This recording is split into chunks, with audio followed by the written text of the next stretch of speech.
Hello, everyone, and welcome back to another episode of Evil Men. Yes, that's right. It's another episode of Evil Men, the podcast that you tune into to listen to three goofs, Mike, Chris, and James, talk about evil men. How's it going, guys? Oh, I'm doing so nicely. Good, Chris. Nice work on the new intro. And if you're watching the video, yeah, I'm wearing shades. And Yeah. I pitched to James and Mike, from now on, we have to wear shades when we do this show. Now, you remind me of the jazz greats. You remind me of my Jeep. Of your Jeep?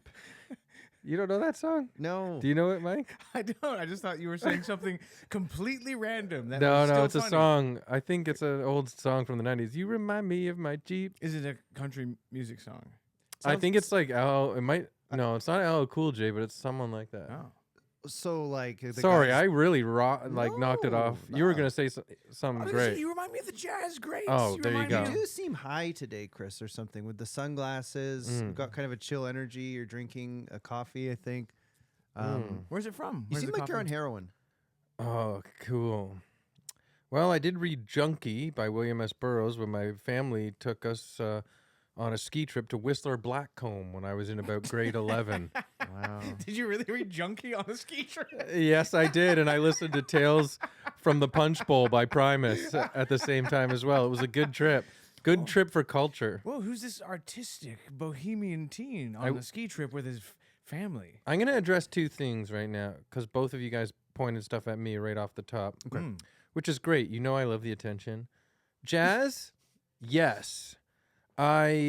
You know me, I'm pretty much the Coltrane of jokes, Yes. riffing jokes off the cuff and blazing solos for 20, 30 minutes sometimes. A joke supreme.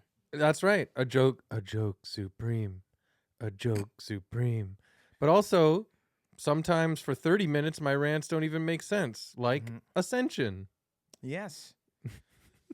And to James's point, well, I'm extremely depressed Why? for days. Why? I meditated. I listened to an audiobook about Buddha, and I even took a microdose of shrooms. And Today? yeah. Well, that explains it. I did say you seem high. But I genuinely don't think it works. I think I it's do. Well, is the Buddha book? I do. I could tell right away. Really? I know Chris like the back of my hand. Yeah, I knew you were just had a chill energy. Well, I hope it works because I feel like nothing works these days. Hey, if you're wearing sunglasses and you didn't take drugs, I don't want to know you. Oh, well. How do you feel, man? Like despondent, Oh, chill, okay. comfy, Despondent and comfy. kind of like a jazz musician. Okay. Nice. Wow. How does the family feel about this? Well, I left before they came home because I took a long walk in the. You guys know it's cold still in Toronto. Woke up and saw snow today, April 8th. Yeah. What the hell? What the fuck? And so I walked for about 2 hours in the sun, even though it's cold. Mm.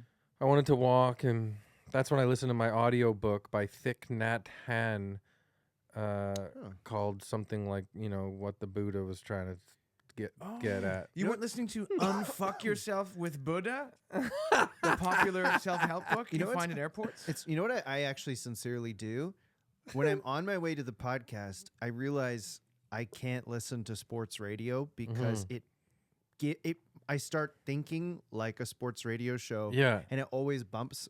'Cause that's not what we do, and it always bumps with you guys. And so now when I'm on my way to do Evil Men, I only listen to music. Because we're musicians. No, just it puts me in a different zone. And if I listen to sports radio, it puts me into that zone, and it's different. Anyway, So what were today's... I sincerely think microdosing shrooms doesn't work.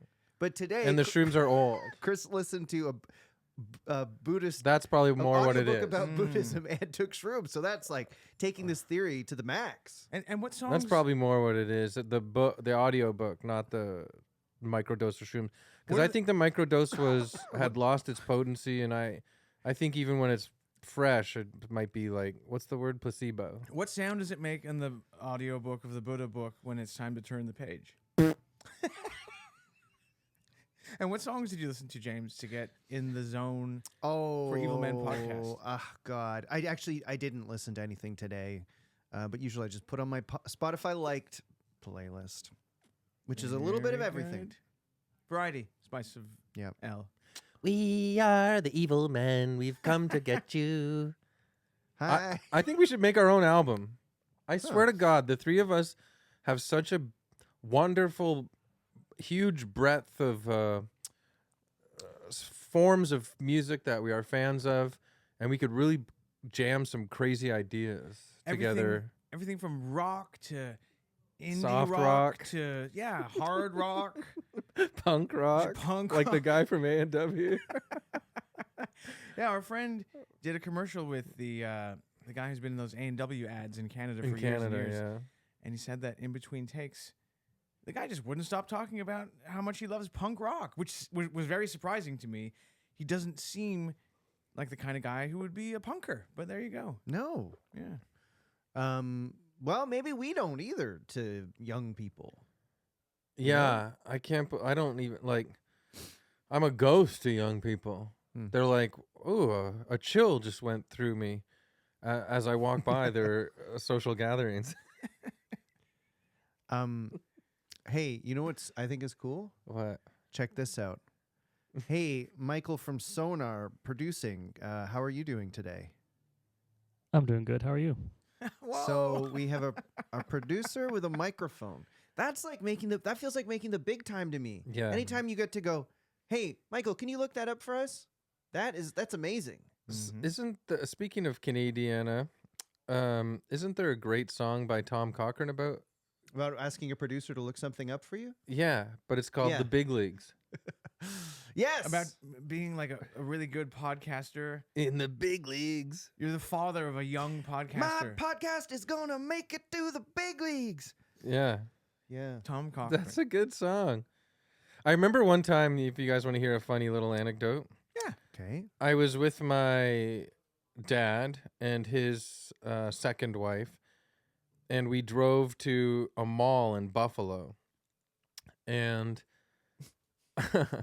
I was like 14, and I bought Were you reading Junkie in the backseat? no, but I bought 2 cassettes by Ice Cube, Whoa. America's Most Wanted, and America's spelt with 3 Ks. Oh, You know, America I think I Most get Wanted. it. And the EP that accompanied it basically right after it was released called Kill at Will. I love those albums still to this day. They're pretty hardcore. And my dad got Tom Cochrane because Life is a Highway was the best. That was a huge hit in 91 or 2 or 3. Yeah. Massive. For a while. Oh, yeah. I mean, it's still a Canadian staple, basically. Boom, dee, dee, dee, dee, dee, dee, dee, you know? when it kicks in. Ding, ding, ding, ding, ding, ding, ding, ding, ding. Is that how it goes? Basically, yeah. But anyways, we meet up with his second wife again. Don't tell me you mixed up the Ice Cube tape with the Tom Cochrane No, tape but she's really holder? sweet. She's like, "Hey, what did you guys get?" And my dad goes, "Oh, I got Tom Cochrane, Life is a Highway," or whatever. And then she looks at me like, "Oh, I love that song, Life is a Highway. Tom Cochrane is so good." Like thinking that I got that. And I was like, that's not what I got. And she was like, what did you get? And I'm like, this rapper called Ice Cube. And she was like, oh, well, we should play it in the car too. Oh, driving God. home. Life is a bleep way. And I was like, nah, it's So- okay. No, don't be embarrassed of Did your you say musical it like taste. that being cool to your stepmom? Nah. Christopher, don't be It's embarrassed of the alright. things you love. I said to her, yo, you wouldn't understand. Chewing gum. Yeah. But I was really embarrassed that I had just a swearing man. You bought 2 Swearing Man tapes? Now with extra swears. I watched a YouTube video about Tom Cochrane because Embarrassing. it's this American guy who does music YouTube essays called Todd in the Shadows, and he did an episode on Tom Cochran's Life is a Highway because he was like, there's this Canadian guy who was massive in Canada and had one hit song in America, but he's like famous in Canada, and he couldn't wrap his mind around Tom Cochran. And I didn't know until I watched this video, the inspiration for Life is a Highway wasn't just Tom Cochran driving down the 401 or the Trans-Canada Highway. He volunteered in like the late 80s and early 90s for some like charity where he would go to like famine-stricken parts of Africa and volunteer, and he did like he would do those commercials for like people to donate money. And he was so I think I remember that. yeah, Like, I think I saw them. and he was so like traumatized and moved by what he saw that he was inspired to write a song, and a song about the inequality and starvation he saw inspired him to write the song "Life Is a Highway," which you would never think unless you heard that story. Because You do think it's just about a road trip. Yeah, To he be really honest. didn't- he yeah, didn't put after those seeing all that, details don't make it into the song. yeah, would you want to ride the highway all night long after that, or would you want to pull over and stay at a motel and Yeah. rethink your route? So people, everyone's just like drinking beer at barbecues, singing "Life Is a Highway," even though it was a big Yeah. hit. He just must have been just like, "No, you guys don't get it." Oh my Yeah. god, that's crazy. It's like Tom Cochran's Born in the USA. Yeah, no one. You don't get it. It's about what? Turn it off. You Was it don't get about where was it in Africa? I forget where he went. Not apartheid, but No, it was like it was like famine and R- Like the Oh, number yeah. of times God you're at a damn. bar or something that's and weird that people he are- wrote that after that. and people are drunk and like people are like that's like a celebratory song. Yeah. Life is a It was written by a highway. depressed man who had seen things he'd never forget. He's gonna ride it all night long. Maybe he wanted to ride it out of town. Huh. Yeah. Anyway, Tom Cochran. I don't mean to be disparaging towards the people who experience that. Like, it's more about what a wacky, weird song to write. You know what's insane, Mike? Did you know this? I was listening to a podcast and remember that song Tub Thumping by Chumbawamba? Yeah. It's about the Armenian genocide. Yeah. I got knocked down. But I And got I get up and again. Yeah. it's crazy, but And the only way the people of Armenia could deal with it was to have a whiskey drink, a lager drink, a vodka drink. yeah. I mean, it is crazy when you Yeah. really do dig down into the real meanings of I a lot know. of songs. you know? Artists always cloak their true feelings under heavy, thick layers of metaphor and, Yeah. flowery Yeah. poetry. Yeah. You never know what a song's gonna mean. Like, for example, Superman's dead. By Our Lady Peace. Yeah, apparently Yeah, that was yeah. about Good one. a real guy dying. Okay. Have that loaded up before. you sing it though.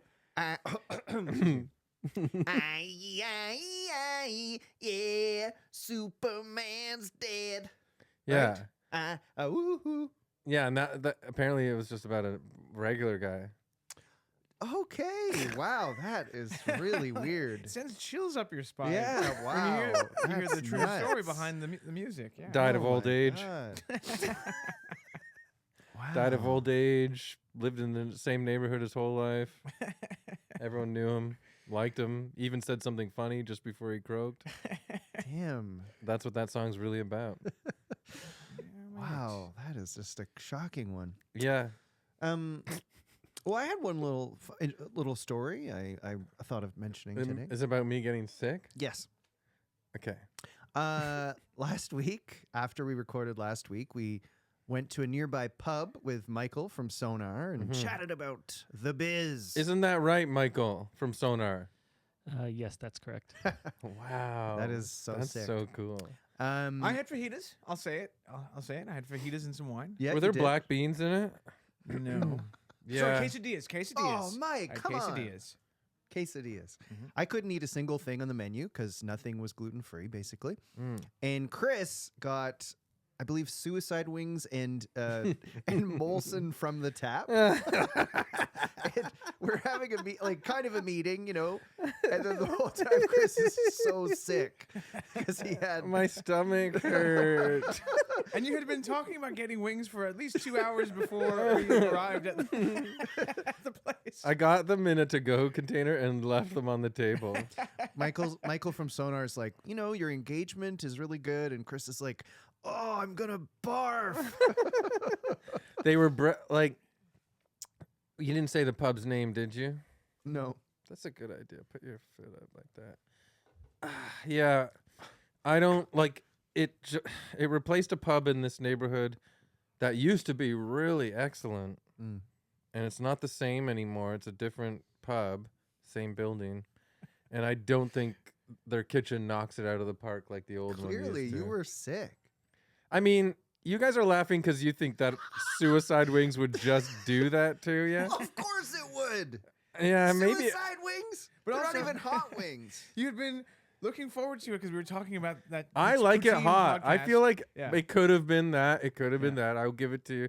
It's funnier for you guys to think that maybe I want to be a tough guy and be like, it wasn't the Suicide Wings. I don't know, but I can do it. I'm not making fun of you. But I for thought the your- food was gross also, and then also getting Molson Canadian from a tap Yeah. might be the dumbest thing. I don't think what you did was dumb, and I'm not making fun of you for that. It's just it was a bummer seeing you like get some food and then be immediately so sick. Yeah, but I'm I not don't. making fun of your choices. I didn't enjoy it. No, you can. No. Suicide Wings. I mean, When you're in your mid 40s and you're having Suicide Wings, you might be a redneck. did it sting when you went to the bathroom? It sting when you guys laugh at me It's wiggling around on my chair, trying to make my gut comfortable with all the chemistry experiments going on inside there.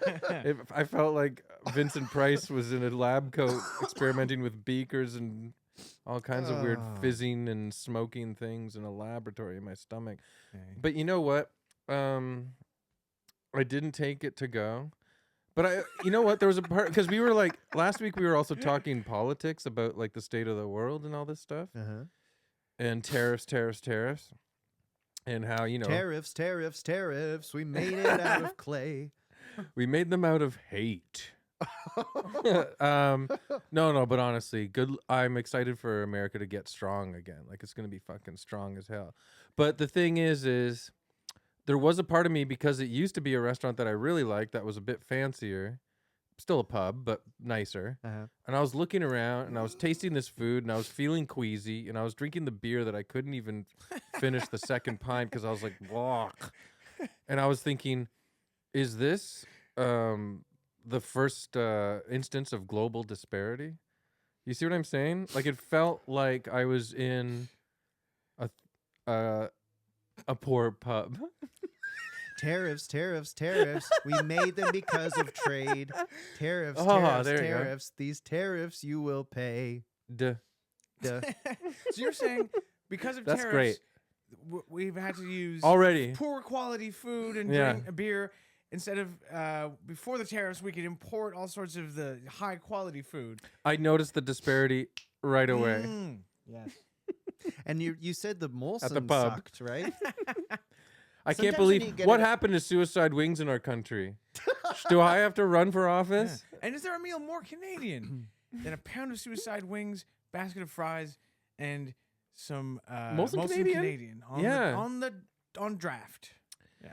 And it was Yeah. a bad draft too. I haven't drank a lot of beer in a long time, but that sucks, right? When you order a beer on tap and you're like, oh, it's like barf. Like doesn't it Beer on sometimes tap, suck? like. Do you guys remember the old couple that would sing songs at the Brunny, like in the No. late '90s, early 2000s? No. I remember drinking like backdraft. And that's a fucking, bar in Toronto, the Brunswick House. What was that red? Ricker's Red. Oh, Yes. yeah. I puked out a couple pints of, at least I say a couple to be kind, but I puked out Brunny style draft Ricker's Red by the feet of the woman when she was singing a song. Rickard's Red was vile. Disgusting. But here's the thing about what was she suicide. singing when you barfed? She was singing the tariff song. Tariff. And then she She saw what you're doing and she pointed to the no barfing on my feet sign. Yeah, I tipped her a toonie and tipped my hat. I said, many apologies, Sorry, ma'am. the barf, eh? Sorry about the barf, eh? But this is Canada. Learn to sing in barf. But also, A good old hockey. Okay. it's Bud the Blah. But like, now that I think about it, this pub we went to as friends with Michael from Sonar as well. Mhm. Yeah. And the three of us, a lot of people don't know this, but we do things outside as friends too. Yeah, It's absolutely. nuts. It was fucking nuts. But anyways, I got this idea now, just now talking to you guys about it. Our suicide wings may be like the actual act of suicide in the sense that you think about doing it for real, but then at the last minute, you usually chicken out. And the Catholic Church denounces suicide wings, just like suicide itself. If you eat suicide wings, you don't go can't to shit heaven. in a church. Hey, Your shit can't be buried in a Catholic graveyard. Yeah. absolutely.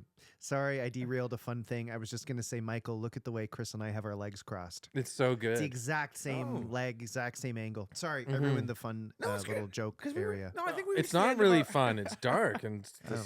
disturbing. It was the end of our suicide riff, but that's good. But yeah, look at you guys, like a Yeah. couple of executives. If you're watching on YouTube or whatever, Chris and I are crossing our legs, and we just did it in the exact same way. It's And actually Meanwhile, wild. I'm here with my legs spread Wide open, Michael. I've never seen them so Yeah. wide. as if to say, "Come at me, world. I'm ready for you."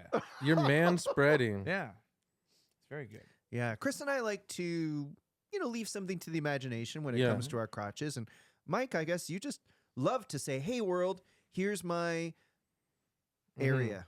Hey, world. Here's my area, and I can From do the bellows thing. The I can do penis this. and the balls to the anus. Canada's wonder area. Mike's crotch. Mike's crotch is Canada's wonder area. And there's so many wonderful little nooks and crannies in there. I had to. I ran out of underwear today, so I had to. Oh, are you going wash- commando? No, Joey Aw. and Chandler. That makes you Ross. Oh. But I ran You out of burned yourself. underwear. I had to wash them in my goddamn sink and dry them by my heater because.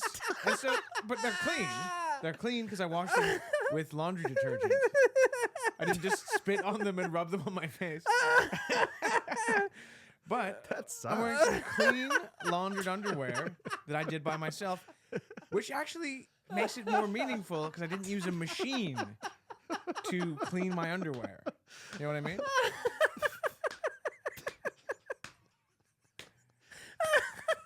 Sorry, what? You started today by cleaning your underwear in the No, I did sink this after lunch. after lunch. Sorry. Chris, keep up.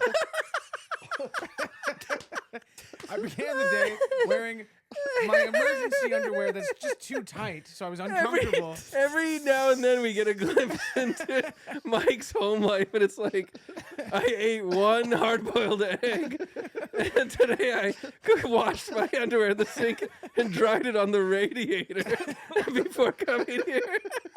Well, next time I'll come to your home and use your laundry machines.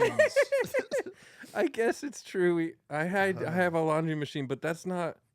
I'm so sorry. It was an emergency situation. I have laundry machine privilege, and now I feel so guilty. But it's funny. But hey, I'm not uncomfortable anymore. I took off my too tight underwear, threw them away. Yeah. Won't be wearing them anymore. Okay. So I'm glad these underwear were able to dry. Well, Yeah. I held them in front of my portable heater for a bit. And Mike, What if I- size were the two tighties? Usual M? size, but just a different make. M M? or S? Don't say S. S&M underwear for me. S&M. I think they might have been M, but they were poorly made. I bought Yeah. them. Yeah. It was like 18 for $5 at Winners or something. I wear L. Not quality. wear Really? L. long? I think I have a bigger butt than you. No, Chris. Yes, I think so. No. Yes. Yes.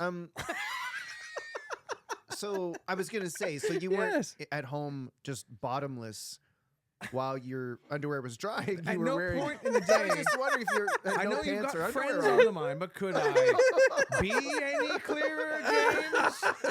There was no point during the day where I wasn't wearing underwear. I was just wearing underwear that was too tight for a bit.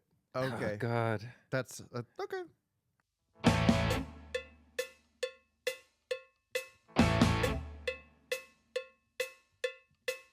Before we get to this week's topic, allow me to mention that we have a Patreon account.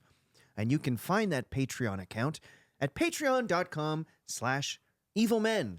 And if you support us on there, you get access to 2 bonus episodes a month. All our old bonus episodes, there's about 1 million. And you get to talk to us on our Discord. So please check it out, patreon.com/evilmen. And, also, you just help us out, which we really appreciate.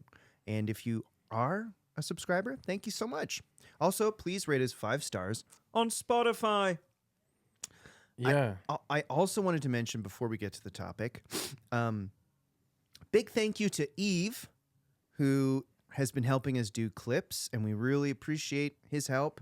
And I also wanted to thank Greg Cochran, who had made us clips before, and I never mentioned, who is a hilarious comedian. And also Pierce, who contacted me offering to help and was super nice about it too. So all 3 of you guys, thank you so much for all your help. There's lots of nice people offering to help. It's very kind. We appreciate it. Before we move forward, too, I want to say 2 things to Mike. Oh. One, the hard-boiled egg for breakfast is what I aspire to do. What do you keep bringing up hard-boiled egg for? When did I mention I this? thought I must have clocked it I mean, years I eat them. ago. I eat them, but is that weird to eat a egg for No, breakfast? Okay. but I picture you just having one. One. No. In I have 2, so they're not lonely. okay. Yeah. And do you take the shell off and put pepper on them?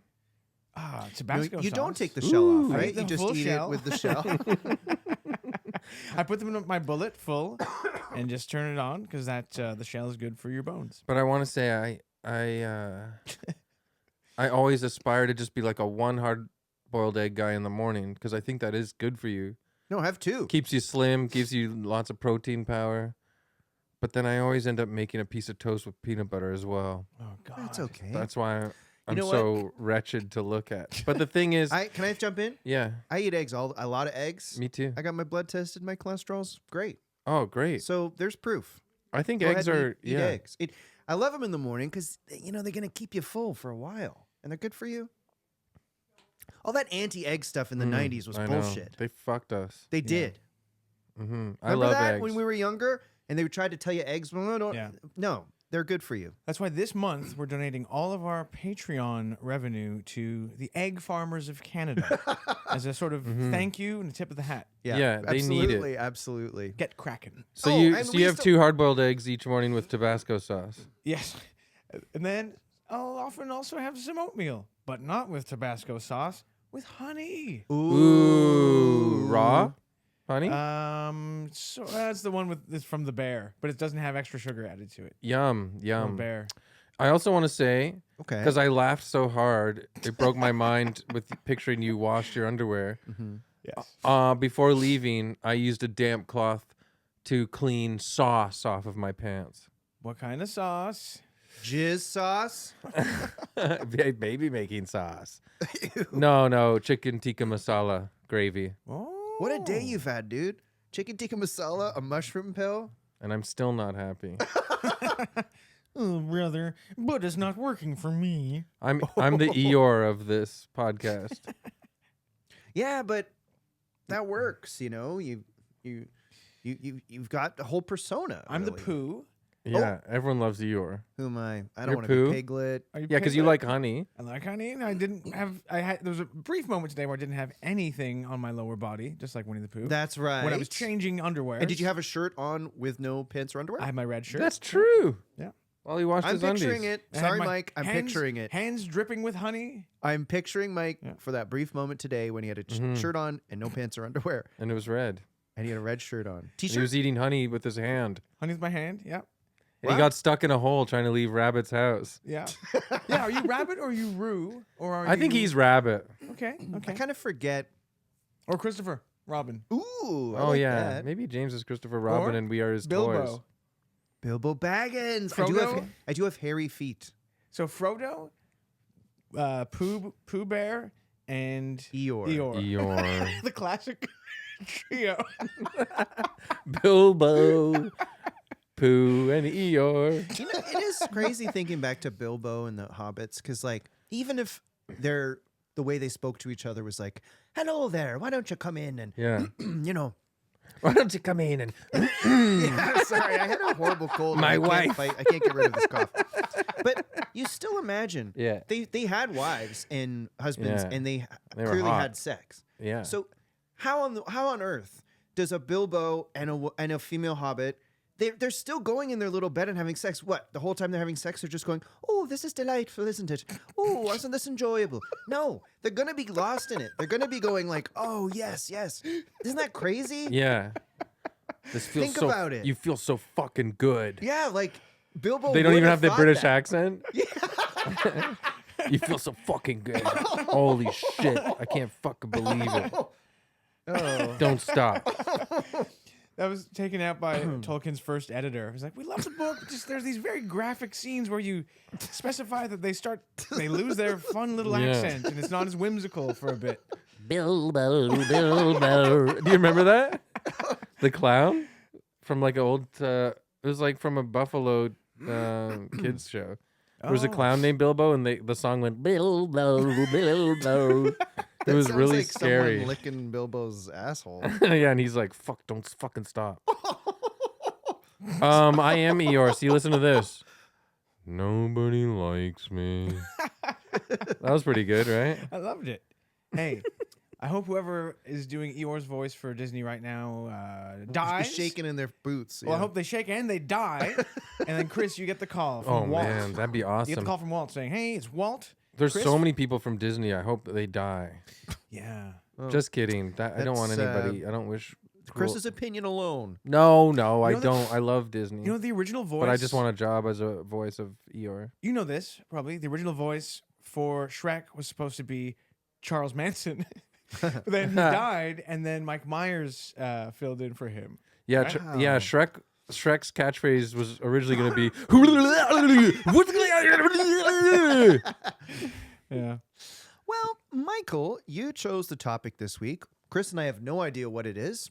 Could you tell us what this week's topic is? Sure, James and Chris. I've wanted to do this guy for a while now. What's your phrasing? You've wanted to do him for a while. Oh, double What? entendre.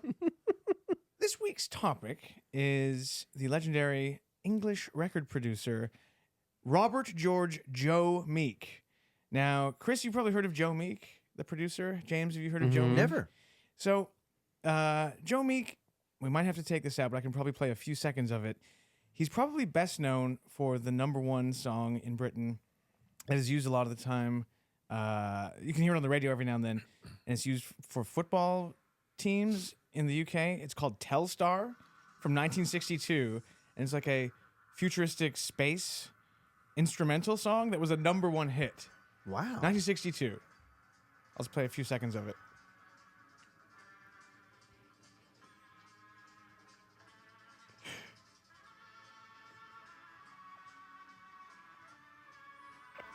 Yeah, I love that sound.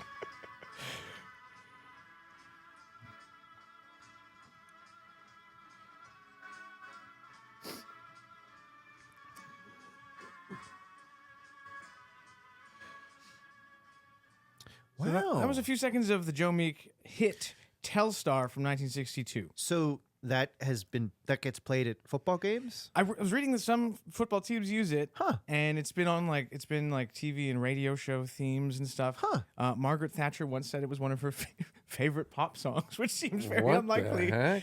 for her to say. But anyway, that is probably what he's best known for. I'll tell you a bit more about him. Yeah, Joe Meek was an English record producer and songwriter, considered one of the most influential sound engineers of all time, being one of the first to develop ideas such as the recording studio as an instrument and becoming one of the first producers to be recognized as an individual artist instead of just a guy who recorded a band the way they sounded when they played live. Didn't we talk about this guy like a year ago or so?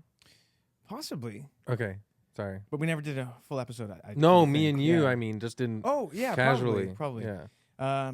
Joe Meek pioneered space age and experimental pop music and assisted in the development of recording practices like overdubbing, sampling, and reverberation. Think of him as a sort of gay British Phil Spector. Cool. Kind of a musical producer madman. Very Right. intense character. He also recorded during his career acts like Gene Vincent, Tom Jones, Mark Bolan, and David Bowie when they were very young, but none of them had big hits when they worked with Joe Meek. He was affected by bipolar disorder and schizophrenia, and his commercial success as a producer was short-lived as he gradually sank into debt and depression. His mental health problems may have contributed to his shocking and violent death in 1967. Wow. Whoa, he didn't even. No, the Summer of Love. He died during the Summer of Love. Summer of Death, more like it for him. Yeah. Yeah. Let's go through every history book and change it to Summer of Death. We need everyone to know. So, let's get into the childhood of Joe Meek. So, Joe Meek was born on April God, 5th. Mike is so good at this. No, I'm just. I was already swept away, and that was just like a perfect intro. Well, thank you. Oh, You know well what I done, mean? Mike. Absolutely. It'd be nice if the Canadian Podcast Awards would one day recognize me for the copying and pasting I've done. So Joe Meek was born April 5th, 1929, into a family of farmers in the small West Country market town of Newent, Gloucestershire. His father had been in World War I. He suffered from shell shock and PTSD. I knew it. You knew it? Thank you. He had two brothers who I read were described as like rough boys. And his mother, this is interesting, his mother raised him and dressed him as a girl for the first 4 years of his life because she had hoped for a daughter. Oh. This comes up semi-often on our show, Yeah. Huh. or I it has guess- come up before. Meddling mothers or Meddling Yeah. Mothers is a really good spin-off Meddling podcast. Mothers. And we get Yeah. like Mhm. a woman co-host in for it, Jackie or something. I agree. Meddling Mamas. just Yeah. lays into mothers. Or we just audition mothers for days that we've never met. All kinds of different mothers Oh. come and We hold a audition for us. casting call for mothers. I would love that. He was described as a lonely, sort of eccentric child, and his youthful melancholy was compounded by the fact that he was gay at a time when homosexuality was still illegal in the UK. It was only decriminalized in 1967, the year of his violent death. Wow. I didn't know Shit, it was so man. late. Yeah, very late in the game. As a boy, he developed an interest in electronics and performance art, filling his parents' garden shed with electronic components and junk, and he built circuits and radios. And around the same time, as a child, Joe started putting on shows in the family garden. He would charge neighbors to watch the shows, which often involved him dressing up in girls' costumes and dancing around, which was all displeasing to his father. In a TV documentary, Joe's brother talked about how Meek would secretly microphone unsuspecting subjects and surprise them by playing back their recordings. And these covert recordings used microphones he hid all over the family house. So, That's awesome. Kind of avant-garde. yeah, I got a little gay kid doing like just for laughs gags, kind of dressed as a girl. Yeah. And his father was shell-shocked, you said? Yes, yes. So he's like, This Whoa. house seems pretty wacky so far. yeah. And a lot's going on. Lots going on. You don't And- even know if you're being recorded. Like, I know, even though we know we're being recorded right now, I can barely handle it. Yeah, it's still paranoia-inducing, even though we volunteered for this. Yeah, I've said Yeah, imagine many your dumb daughters, things. Chris, had little cameras all over the house and were secretly filming you. Good God, imagine my beautiful daughters, who I love so dearly, were actually robots with cameras for eyes. Oh, shit. And yeah, Where would the feed go?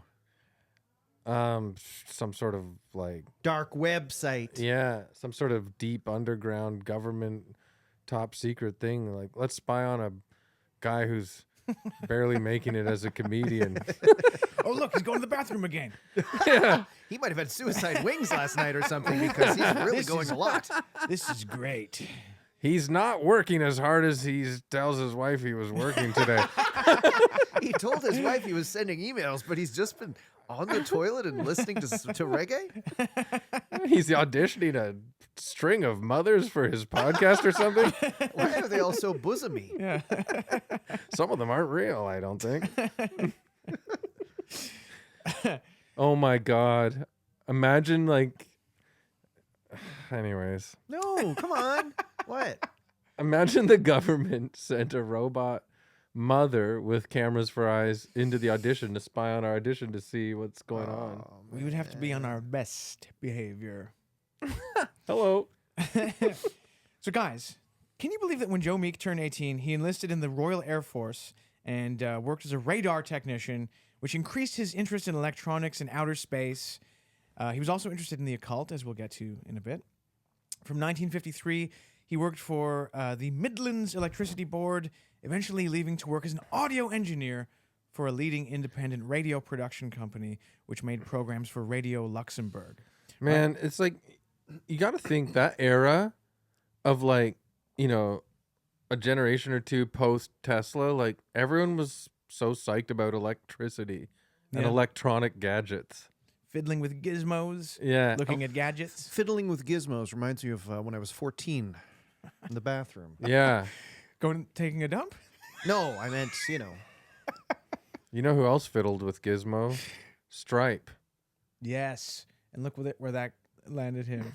who's Gizmo from the Jetsons? Gremlins. Uh, So I want to say in the 60s, we had a lot of farmers of electricity.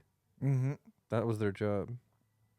They were getting back to the land. I don't know. So, Joe has transitioned from being a guy with an interest in electronics and circuitry and stuff to now he's working in a recording studio. So, he first sort of made his mark in 1956, working on the jazz single Bad Penny Blues for the musician Humphrey Littleton. And it was a hit, but Humphrey Littleton got mad at Joe Meek because Joe Meek modified the sound of his piano and compressed it to get a greater volume and to sort of manipulate the sound in a way that the musicians didn't approve of. But it was a hit. So people said, okay, he must be onto something. What's it called? Cold, Bad chilled- Penny Blues. Oh. And if you listen to it, it sounds like the intro to the Beatles' Lady Madonna, almost to the point where it's like, oh, that's where Paul McCartney got. Oh, it's The- before Lady Madonna? This is 1956. Tim. Like Yeah. that. Here's a question for you guys. Sort of related, sort of not. Around that era, when you'd see sci-fi stuff, robots would always be like, his circuits are going haywire. His circuitry is malfunctioning. Yeah. Circuits was big that back then. You never hear robots have issues with their circuits now. Do you Right. notice that? Good Like, you're a big point. science guy, James. Mm. Do we have circuits in our AI bots still, or? Well, I'm going to say no. I'm going to say no. We don't.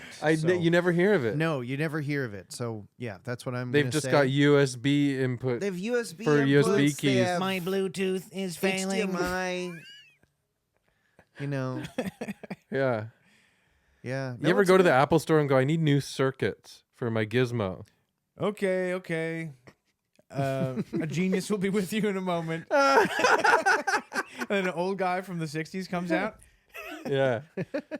Okay, so that's pre Lady Madonna. That blows my mind. 56. Now, studio colleagues at the time Way pre. described Joe Meek as ruthless, selfish, highly temperamental, and a loner. So in other words, not Meek at all. Not Meek. He was very forthright. Thank you. He was protective of his processes and ideas to the degree that he'd lock other producers out of his sessions, saying, quote, "Rotten pigs trying to steal my secrets." Sounds like freaking Colonel Sanders over here. Mm-hmm. Right. But gay. Mhm.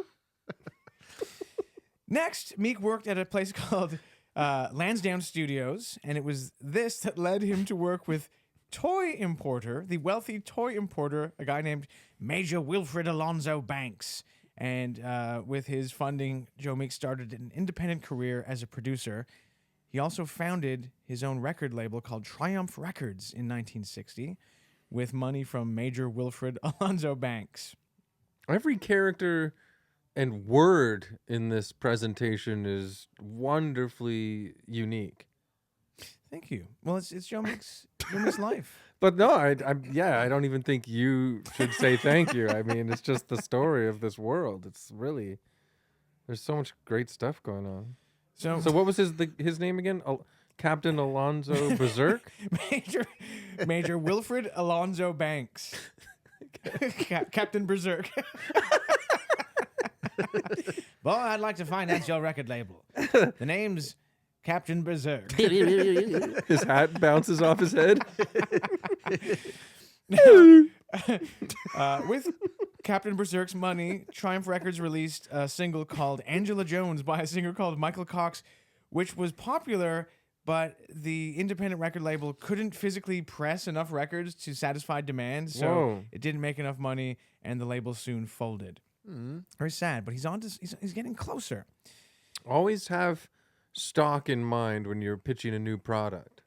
Absolutely. Right. You can't sell the product if you don't have any. Right.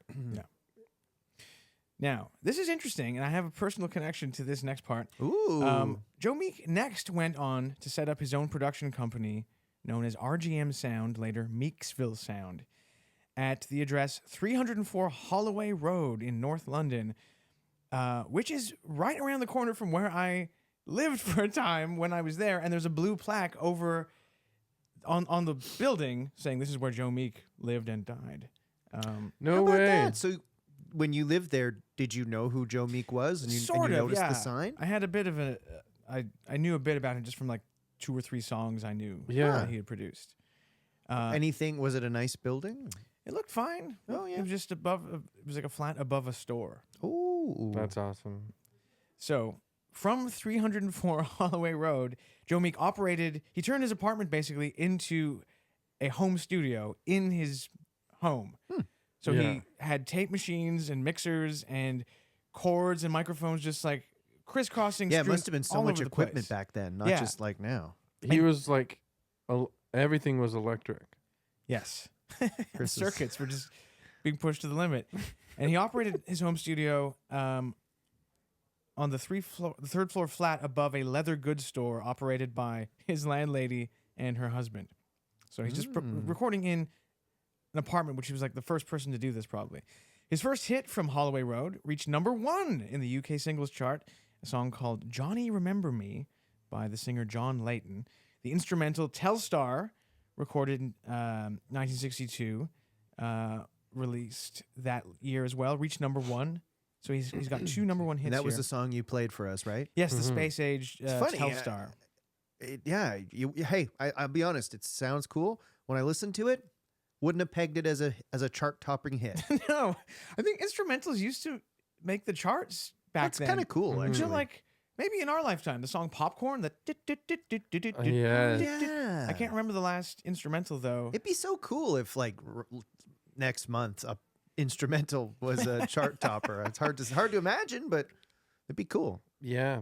Early 60s in California, too, in America. Oh, they had the yeah. Surfing. surf. Yep. Oh, craze. one of my fave songs, "Run Don't Walk." Oh yeah. Adventures. That's beautiful.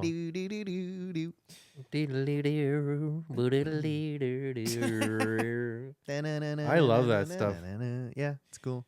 Meek produced a third Yeah. #1 hit recorded in his own home, the song called Have I the Right by the Honeycombs, which is a great song, and it featured a female drummer in the group, which was very rare at the time. It's a good song. Yeah, this is before Lenny Kravitz. Before Lenny Kravitz, before Prince's all-female band, before Chapel Roan. But are these all these songs are using like interesting synthesizer sounds as well? Not all synthesizers. That Okay. song Telstar does use like electronic synthesizer sounds, but Okay. he would Hashtag not all synthesizers. yeah, he would compress and use reverb and boost volume and Yeah. basically treat the sound in ways that no other producer was doing. And people who work with him say that he had like no musical talent, but he was a sound genius. Yeah. He could do things that no one else understood how to do at the time. You know, didn't Rick Cool. was it Rick Rubin who he's that huge producer, right? Rick Rubin, like with the big beard. Yeah, Johnny and he did an Cash interview where he said he doesn't know how to play any instruments and doesn't know. But do you think he's bullshitting? I don't Because he know. says I don't know how to play any instruments. I don't know how Yeah. music. I just know the sound. I just wear a white robe and walk on the beach, and then the music comes. I think his whole thing is like, I just set the right vibe and like get them musicians in the right headspace to play it, kind of thing. Is that kind of Yeah. like, That'd be a pretty good job. yeah? So his landlady, Joe Meek, He's made Violet, some money. He's made some hits. made Oh, some, made no some hits. question. Yeah. Doesn't have to worry about retirement. Like we do. Yeah. Raise a glass to Rick Rubin. To Rick Rubin. Yeah. But we pay to play. We pay to play. Yeah. What? We pay to play. Oh. Guys, how would you feel if a musical madman was living above you and you were trying to sleep when he was recording rock and roll music I'll all tell night? you how I'd feel. Will you keep that bloody racket down? You remind me of Joe Meek's landlady, Violet Shenton, who lived downstairs from his studio. Okay. Is this where we're going? Yes. Oh, I see. Because now I'm waiting for him to do something Yeah. evil, and now I'm starting Yes. to wonder. So when Violet, the landlady, felt that the noise upstairs was too much, she would bang on the ceiling with a broom, classic sitcom style. Yeah. And Meek would signal his contempt for his landlady by placing loudspeakers in the stairwell and turning up the volume. Oh, that's so crazy. She's your landlady. She Yeah. could kick you out. She could kick him out. She never did, though, which is, I mean, maybe she tried, but she didn't succeed in a major way. Joe Meek was a hit maker, but it said that he wasn't the best talent spotter in the music business. Hearing an early Beatles demo, he told manager Brian Epstein not to bother signing them, and he failed to stupid. fully appreciate the talents of many future famous names that recorded with him, such as David Bowie, Ritchie Blackmore, who went on to be in Deep Purple, Mark Bolan of T-Rex, and the band Status Quo. Oh, are that Matchstick Men? Pictures of Matchstick Man, yeah. Oh God, that's a.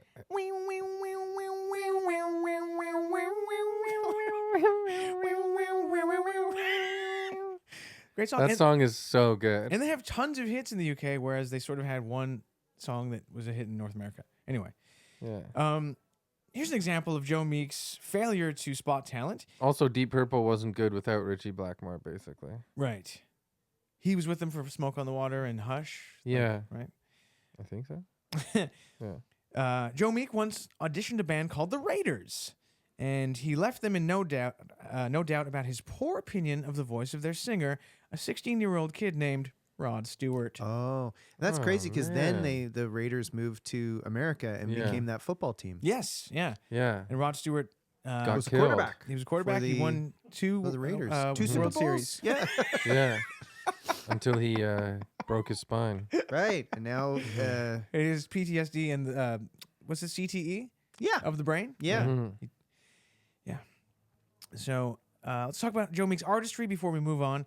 He was one of the first producers to grasp and fully exploit the possibilities of the modern recording studio. Oh wait, can I just go back? Remember in the beginning of this episode, we were talking about the real meaning of songs, like "Life is a Highway" is about famine in Africa. Right. Yes. We were making jokes. Yeah. We're having a good time. Yeah. Well, Rod Stewart's "If You Think I'm Sexy Mm-hmm. and You Want My Body, Come On Baby, Let Me Know" was recorded. It's about him being in the hospital alone after learning that after playing football for the Raiders for a few seasons, he'll never be able to walk again. Wow. Damn, that makes me see the whole song in a new light. Yeah. Exactly. I'm telling you, singers are poets. Singers are poets. Now, Joe Meek was one of the first producers to grasp and fully exploit the possibilities of the modern recording studio. Up to then, in the early 60s, recordings of pop songs just sought to capture a live performance by setting up microphones and just recording the band as if they were playing live in his studio. But instead, Meek pioneered multiple overdubbing on one and a few... Sorry, I'll take that again. Instead, Meek pioneered multiple overdubbing. He had multiple 2-track machines, and he would combine separately recorded performances, segments, and even samples into a painstakingly constructed composite recording, even before the Beatles did that kind of thing on like Sgt. Pepper. Did he have any Right. clue? This is before Lee Scratch Perry. Yeah, this was the early 60s. Mm-hmm. In his So there's no way in there his was home. Yeah, that's Wow, crazy. That's nuts. He would physically separate instruments, which was new at the time. He could avoid sound bleed, so that you'd have a clean track where you didn't have like the drums on the same track as the guitar and stuff like that. And this is at a time Wait, too. he pioneered that? Yeah. Oh Because wow. I remember I took a music of the 60s class as an extra course at school. Mhm. And like it's obviously obvious, but sometimes you don't think about it. Like at the time with it not being digital, obviously, recording things each on a separate track and like putting them all together is like And such a physically crazy cutting process. tape with a razor and then like tape gluing it back together would have been just, it almost seems impossible. Yeah. In the class I took, they used Mr. Kite by the Beatles as Oh, an yeah. example of the craziest thing that they did on, I guess, a 4-track or an 8-track, where you make all these sounds, like you said, cutting it together and recording Yeah. individually, and like crazy. Yeah. So he was one of the innovators of recording technology as it matured into an art of making records. Other things he pioneered were signal processing, treating instruments and voices with echo, reverb, and compression. And treating them with dignity. Treating them with dignity. And at a time when studio engineers limited themselves to maintaining clarity and fidelity, he wasn't afraid to distort or manipulate the sound if it created the effect he wanted. Because Meek recorded in his home, sessions were chaotic and cramped. So, like I said, a typical session, he would have like a guy playing trumpet in the stairwell. There'd be singers in his bathroom, a string section in the kitchen. People would be thumping on the floor to capture the sound. I'm trying to shower in here. Hey, I'm doing my solo. And a musician who worked with him said Meek presided over recording sessions like a musical mad scientist, with cables crisscrossing the studio and compressors and tape machines threatening to overheat. Oh yeah, it must have been nuts. His house conjures up the image of a wacky drawing of like some sort of children's book from the 70s or something. I remember This is the trombone toilet. Yeah. So I'm picking up the sound of you pissing. I remember living in an apartment, 15 plus years ago with an ex-girlfriend, and it didn't have air conditioning. And her brother moved in with us for one summer kind of as a favor, and he had this big computer, and the computer would get so hot. And like it was a tiny little 2-bedroom apartment. And oh my God, like just the heat from this guy's computer in this apartment sucked. So I can only imagine. The Yeah, heat in Joe yeah. Meek's apartment must have been off the charts. Like a lot of people, younger people that listen to this podcast don't know, but computers used to mostly just be heaters first and foremost. You'd turn on the computer and then these red coils would light up and heat up a room. Oh yeah. And you couldn't search much. Have you ever heard the story of how the first cavemen invented the first computer to keep warm? Yeah. And they would gather around the computer right. and tell stories? Right. And they had no idea there was Google on it and Yep. Yeah. iMovie. They didn't fucking know. All they thought was, this keep us warm. Yeah. They had no. That's It we took didn't them know until the goddamn 80s that you could do Google and look up all these Playboy.com. Remember when Zeus punished Prometheus for giving mortal men a computer? Yes. Knowledge of the computer. The thing Remember is when fucking Eve herself yeah. was banished from the Garden of Eden for going online? I know. It's so stupid. If she the didn't go snake gave her- online, she'd still be yeah. naked to this day. The snake gave her an America Online DVD or CDR. CD-ROM. CD-ROM, yeah. Yeah, that's crazy. So we're Put getting this in your disk drive, and Adam's like, "Are you sure?" God said we shouldn't. And a snake handed her an America AOL CD, and she took it. Yeah. And Typical woman, if you ask me. A lot of people don't know too, like religious people don't know how emasculating Eve was to Adam on that day when she was Yeah. giving him the disc. oh yeah, Right? I mean, She's like, "Put this in the disk drive," and he was like, "What you said?" Yeah. What? God doesn't. God doesn't want us to go online. And she was like, "Adam, you a bitch." Yeah, Remember that? Yeah. Then Adam lost he was. it. He was. Adam was like, "Fine," Then maybe I'll go online. And then he went online. and then the Garden of Eden disappeared. It turned into an internet yeah. cafe. Are we ever gonna find that place? We've been to everywhere on the damn world. I know. It's so annoying. Like, where is it? The two places we Toronto, were promised when we Ontario. were younger, Garden of Eden and Shangri-La, and we can't fucking find them. Yeah. Yeah, is it on the top of a mountain or in the ocean? Like, We've find the taken a goddamn ship. place. We've Yeah. taken a ship. We've taken a hot air balloon. Yeah, and Noah's Ark. Yeah. Where the fuck is that We shit? need a top Christian archaeologist on this now. Yeah. We need to get those animals back. But yeah, you're right. Okay, so I see what you're saying. Mm-hmm. It's not like the journey that the three of us went on, even though we have traveled all over the world. You're talking about humans in general, archaeologists. Is that what you're saying?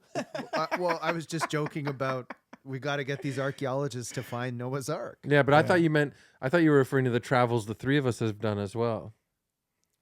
All No, over the world. I didn't mean that, but I love it. I mean, I think that's a cool idea, but it's not. You what I think it meant. would? You and me and Mike? In like a horse-drawn question carriage is going all that? over the world?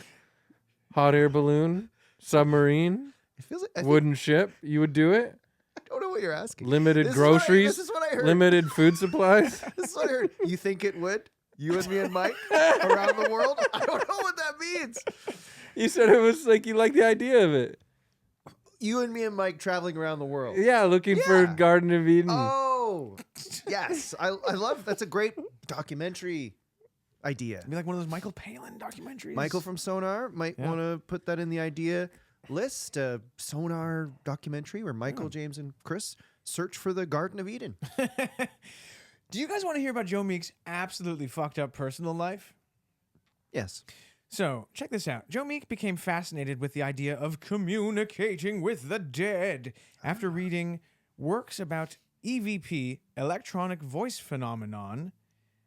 I've never heard of that before. Me neither. He would set up tape machines in graveyards in London and attempt to record voices from beyond the grave. In one instance, he captured the meows of a cat, which he believed was speaking English, asking for help. I kind of miss. I'm into that. It feels like in these sort of more primitive technological eras, maybe the wild idea that we could make a machine that could hear ghosts or talk to spirits seems like maybe we could make a computer that would do that, and it's kind of that seems like a fun age to be like, Yeah, it's like a crossover of both eras. yeah, The superstitious, Yes. mystical era meets Yeah. technology. He Yeah. must have been like, if I Science. capture a ghost on tape, my landlady will never get over it. Boo. Boo. Boo. Boo. Listen again. Boo. Right there. Bear. Joe Meek had an obsession with Buddy Holly, who had just recently died at this point. And he said that the late American rocker had communicated with him in his dreams. I believe it. He released an album in 1960 called I Hear a New World, which I listened to a bit of today. It's very interesting. It was a concept album about man's first encounter with alien life forms. And it's laced with strange creature noises. And listening to it, it sounds like a weird English guy's imagination, like idea of what outer space is like or aliens. But then when you realize it's like it's been recorded like in his kitchen where he's like eating a sandwich, it makes it funny. Can you hear the sandwich? You can hear him chewing, going, "Oh, that's quite a good sandwich." Yeah. oh shit, I'm recording. None for you, alien. By the end of his career, Meek's fascination with these topics, communicating with the dead, alien life forms, had taken over his life following the deterioration in his mental health, and he started to believe that his flat contained poltergeists, Whoa. that aliens were substituting his speech by controlling his mind, Yeah. and that photographs in his studio were trying to communicate with him. Been there. You may not have this information, but was he hard into drugs? He was, James. He had both. He was both diagnosed with bipolar disorder and schizophrenia, and he was a heavy drug user. So, Okay. I'll tell you about his drug use. Might as well. Sorry for jumping the gun. No. Just seemed like maybe this guy's on drugs. Mhm. And it's the 60s. Jing, jing, jing, ging, jing, ging. You know? So I'll Watchtower. talk about his mental health and his drugs in a moment. Sure. He, as I Oh. said, he had bipolar and schizophrenia, and this is an interesting story because we think of Phil Spector. Phil Spector is almost his like American, like what's the word, doppelganger? Mhm. Like the American version of him. Yeah. And so one time, Phil Spector called Joe Meek in his studio, and Meek was so paranoid that everyone was stealing his ideas, and he was like probably out of his mind on drugs, that the call didn't go well, and Joe Meek immediately accused Phil Spector of stealing his ideas, and he screamed at him and hung up the phone so hard that he destroyed the phone and it smashed into pieces. Wow. Whoa. So he was also like a lifter too. Yeah. He was a big guy, too. He was like a farmer boy. In other areas of his life, his professional efforts were often hindered by his paranoia. He was convinced that Decca Records had hidden microphones behind his wallpaper to steal his ideas. He suffered from depression and extreme mood swings. That feels like the least of his problems. Depression. Everybody has that. Yeah. I'm too blue to be crazy today. Yeah, if he was still alive, I'd say get a load of these times. Mhm. In his later years, he started experiencing psychotic delusions, culminating in his refusal to use the studio telephone for important communications due to his belief that his landlady was eavesdropping on his calls through the chimney. Now wait a minute. Hold up. Wasn't Joe Meek the fucking secret spy listener? So that's the thing. As a kid, he hid This is like the microphones, movie The Conversation. And now He might have his- felt guilty that he did it to his family and then started imagining other people were doing it to him. Get over yourself, Joe. Yeah. Well, here's something that might explain why he feels this That's way. like me being like, everyone likes chips. I know it. You're trying to take my chips. If I ever have a psychotic break and start thinking this stuff, I give you guys permission to let me know. All right. Okay, It's a... Don't be It's a deal. polite. Mike? Just tell me. Yeah. let's tell him. Oh, this is so difficult to say. You're nuts. Oh, no. Joe Meek was a frequent recreational drug user, with his barbiturate abuse further worsening his The depressive thing they episodes. stick your comb in at the barber. Barbicide. He just... Yeah. Mm-hmm. It Picture looks this. delicious. The guy, he's living, breathing, working in the same room in his apartment, which is a recording studio. He's not going out. He's lost connection to the outside world and become a paranoid recluse. He's taking lots of drugs. He apparently popped amphetamine-laced diet pills like candy and had several bad LSD trips. Oh, that's weird. He had bad LSD trips.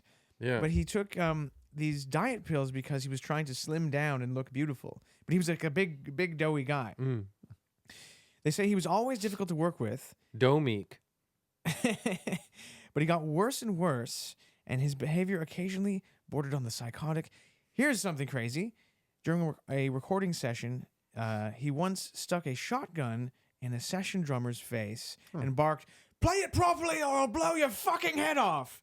And depending on who you ask, he did this to either Fleetwood Mac drummer Mick Fleetwood or Mitch Mitchell, who went on to be the No drummer in way. the Jimi Hendrix Experience. One of the best drummers ever. I just want to say because That's really scary. I would be scared. well, now that we are using Very a Phil Spector. professional studio, Yeah. I just want to say it's so much better here at Sleepless Studios with Sonar. Yes. And nothing like that has even come close to happening. So- Michael has not yet even pulled a knife on us. No, No. Let alone a gun. let alone a gun. Yeah.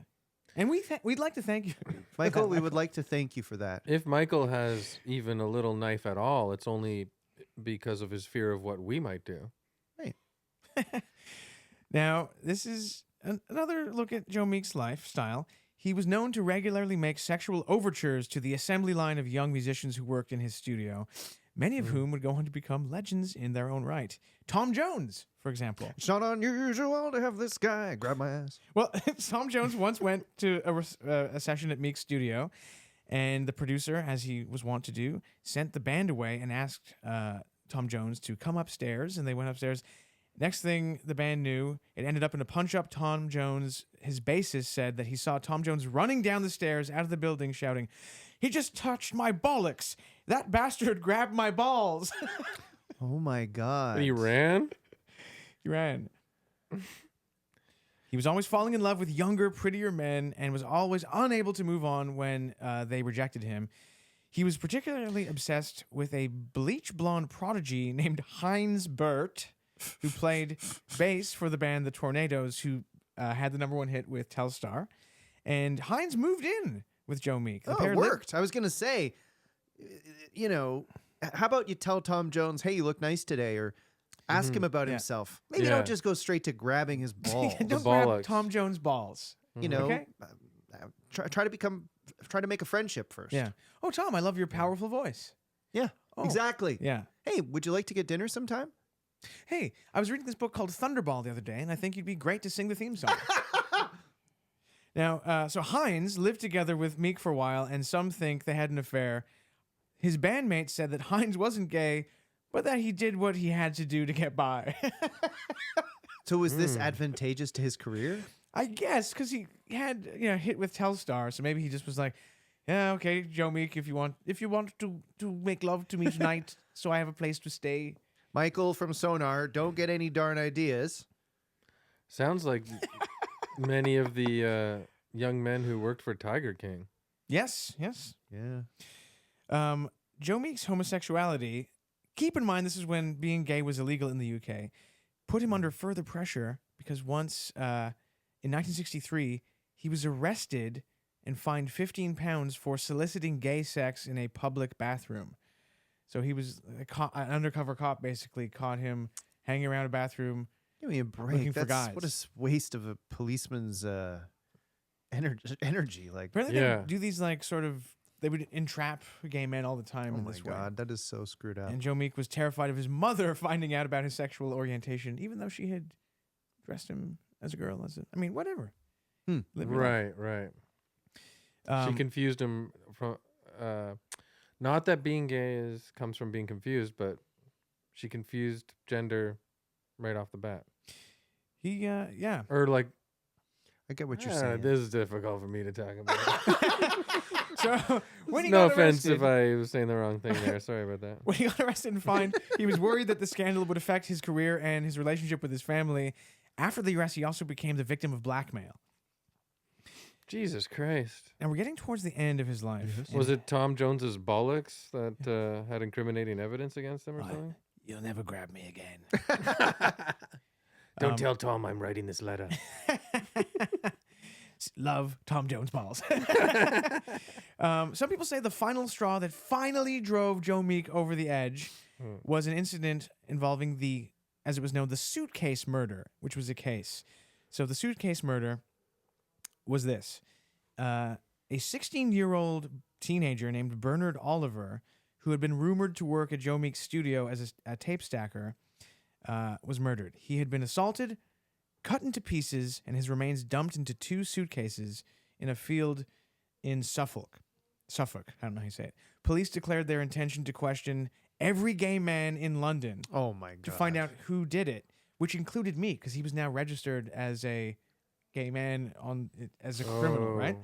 And the reason why they wanted to question every gay man in London is because they examined the corpse and saw that he had been sexually assaulted, and so they figured it was a guy who did it.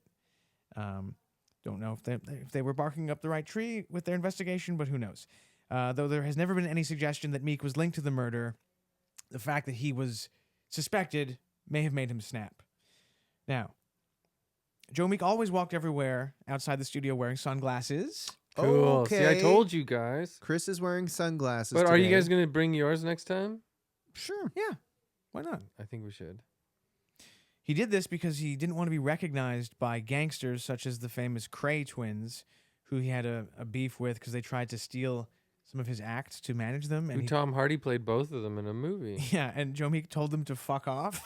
Yikes. That was maybe not the right decision. His depression deepened because it had been a while since he'd had a hit now, right? So he was in financial trouble. He was in trouble with his landlady. He was being blackmailed and all this stuff was happening. He'd been linked to maybe this death of this teenager. He became increasingly desperate. In addition, he wasn't earning any of the royalties for his number 1 hit, Telstar, because a French composer named Jean Ledru accused Joe Meek of plagiarism, claiming that the melody of Telstar had been copied from a piece called La Marche d'Austerlitz, from a score Ledru had written for the film Austerlitz. So at this point, he's driven to despair. He's in financial trouble. He's worried about blackmailers, exposing that he's gay. He's worried about gangsters. And he's nervous about this murder case. On the 2nd of February, 1967, the day before he died, Meek turned up at a friend's house dressed in black, claiming to be possessed. Oh, how are you doing? Glad you stopped by, Joe. I'm possessed. Can I come in? I'm kind of busy right now. Yeah, my wife and I have friends over. Richard, your friend's here. He says he's possessed. Make another place at the table. Boys, this is my friend Joe. Who are you possessed by, Joe? A demon. Oh, a demon. The night of February the 2nd, he conducted a long-promised demo session with his studio assistant named Patrick Pink, communicating largely through handwritten notes because he was afraid that people were bugging, like there were microphones listening to him. So he was only communicating through written notes, like a guy who's lost his damn voice. During the night, he collected a single-barrel shotgun from under Patrick's bed. Pink's account of what followed is this. The next morning, Joe Meek woke up angry and paranoid, burning documents, letters, and paintings in a metal bin in the studio where he lived. Again, he communicated only by notes, burning them as he went. The last note he wrote read, "I'm going now. Goodbye." He dismissed the tape stackers for the day, and he asked them to send his landlady, Mrs. Shenton, up to the studio. Patrick Pink, his studio assistant, was in the office below, and he heard Meek and the landlady shouting at each other, and he heard Meek shout, "Have you got the book?" Then several loud bangs. Pink rushed from the office to find the landlady Shenton falling down the stairs, bullet holes smoking in her back, and she fell and also broke her neck. Oh, my God. Patrick Pink raced upstairs, only to witness Joe Meek outside his control room, reload the shotgun, and take his own life. Oh, Good my God. God. Patrick saw that, too? He saw it. And this incident occurred 8 years exactly to the date of the death of Buddy Holly, Joe Meek's idol. Patrick might want to go ahead and call BetterHelp because that's a lot to take in. It's God. gonna give you some PTSD. Yeah. Also a great story to tell at the pub, Yep. Around a campfire. weddings. Yeah. If you're a best man, you can bring that up. I've seen so many guys blow their brains out in like movies, Right. but I can't imagine seeing it in real life at a music studio that's in your apartment. Yeah. Yeah, I think it would be different. You'd be like, no, the equipment's gonna get blood. Oh, there's that too. God, brains in Yeah. the circuits. Yeah, the circuits. The circuits. It's not funny, by the way. I'm not making jokes about that. I'm genuinely concerned. Yeah. Yeah. So Joe Meek did this. He died by his own hand at the age of 37, and the weapon he used, the Very scary. shotgun, he had once confiscated from Hines, his live-in friend, Right. a musician. Hines was questioned by the police about this as a suspect, but it became apparent that he. What was Heinz's done it. last name again? Ketchup? My name is Heinz Burt. Oh, Bert. Very nice. 57 varieties of Heinz Burt. Joe Meek was then buried at Newent Cemetery in Newent, his home village, Gloucestershire. Some people believe that Meek and his landlady were killed by gangsters, but this has never been proven. Oh. That's an interesting theory. I kind And of Patrick believe, wouldn't say. I kind of believe that he just did it, though. It seems like there was a lot There's weighing a on little him bit of and compelling evidence his that mind and the drugs. he might have been a bit woo-woo. Yes, he might have been in a state where he wanted to quiet his mind. If he's burning everything and communicating by Yeah. papers and saying, I'm possessed, It's not, I feel like he was suffering. I feel like that, all taken all together, is not normal behavior. Well, yeah. Yeah. Now, He definitely had schizophrenia in a time when it wasn't as, celebrated. Yeah. Now, probably get a sitcom if you have it. Kids get in trouble at school if they don't have it. Yes. Now, Well, here's something. Trudeau's Canada. So that's the tragic, strange, bizarre story of Joe Meek. And here's a very frustrating little button. So he died in a state of desperation.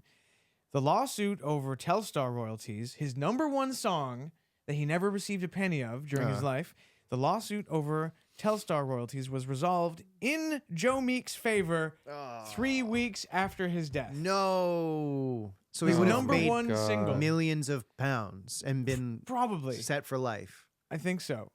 That sucks. You know what? I just feel like that Never is shoot yourself and your landlady in the head. You never know if 3 weeks later you until might your court case win is a done. court Wait, case. yeah, your Yeah. court case with the French composer is over. It's the perfect example of that cosmic irony we're always talking about. Yeah, we always talk about that. Well, bravo, Mike. Ah, Very really good job. story. Very interesting. Thank you. Gripping and tragic and wow. Maybe it's time to be paid a visit by the Evilometer.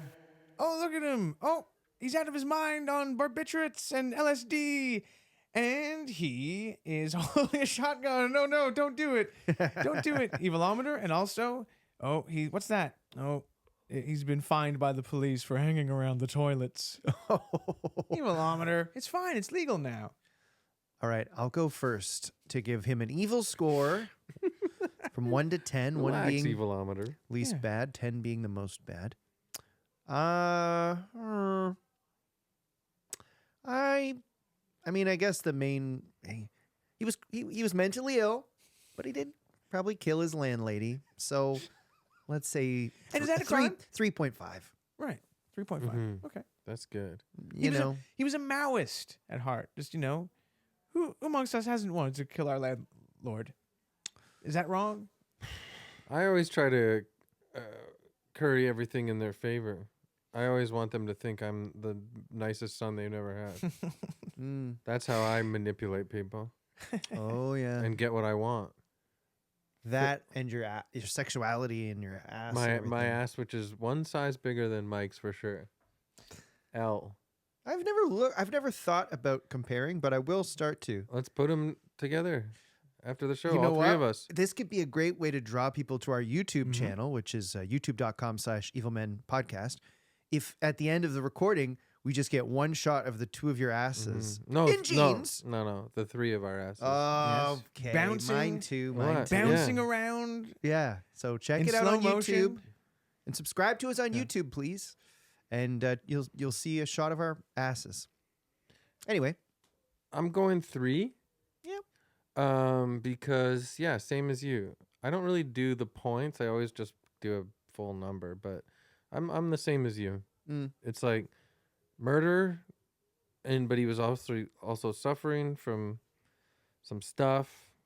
Also he grabbed people's bollocks without their permission, hit on everybody, yeah. put a shotgun in a guy's face. What's new, pussy? Whoa! Yeah. My balls!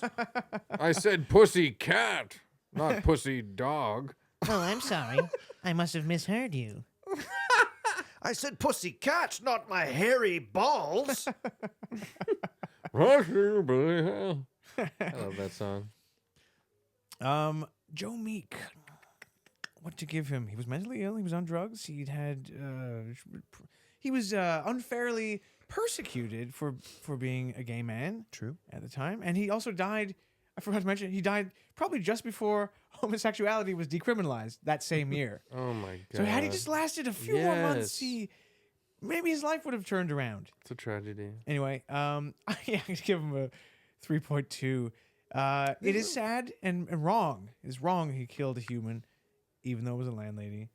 But hey, she had a genius living above her leather goods store, operating a very unique recording studio. Underrated smell, leather. Yes. When you walk into a leather store, Mhm. oh, what a whiff. Mhm. We got Raskolnikov over here.